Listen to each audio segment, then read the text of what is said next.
il y a notamment un âge qu'on va considérer comme un peu fatidique, avant ou après 70 ans, nous allons voir qu'il vaut mieux laisser capitaliser les contrats relevant de l'article 757B, c'est-à-dire ceux dont les primes ont été versées après 70 ans. Il est probable que Pascal affine effectivement ce sujet après moi. Il ne reste pas moins qu'il vaut mieux laisser capitaliser ces intérêts au sens où ils sont exonérés de droits de succession au terme.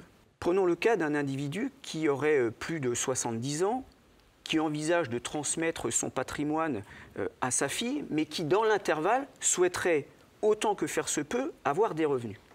Il se trouve qu'il pousse la porte d'une agence de la Caisse d'épargne et il se trouve qu'il est déjà à la tête d'un contrat d'assurance vie souscrit avant 70 ans. Et la question qu'il vient poser au conseiller de la Caisse d'épargne est la suivante. Faut-il que j'abonde le contrat existant ou faut-il en ouvrir un nouveau ?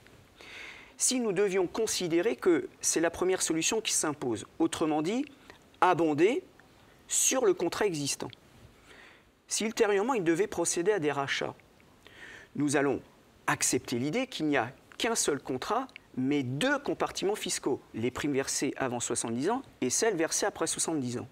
Si bien que s'il fait un retrait, il va toucher indistinctement ces deux compartiments, ces deux tiroirs, il n'aura donc aucune faculté d'optimisation.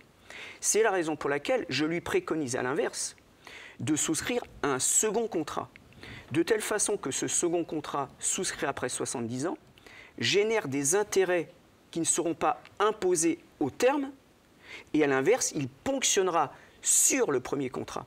C'est donc l'occasion pour lui d'optimiser sa fiscalité, ce qui suppose de souscrire deux contrats, l'un avant 70 ans, l'un après 70 ans.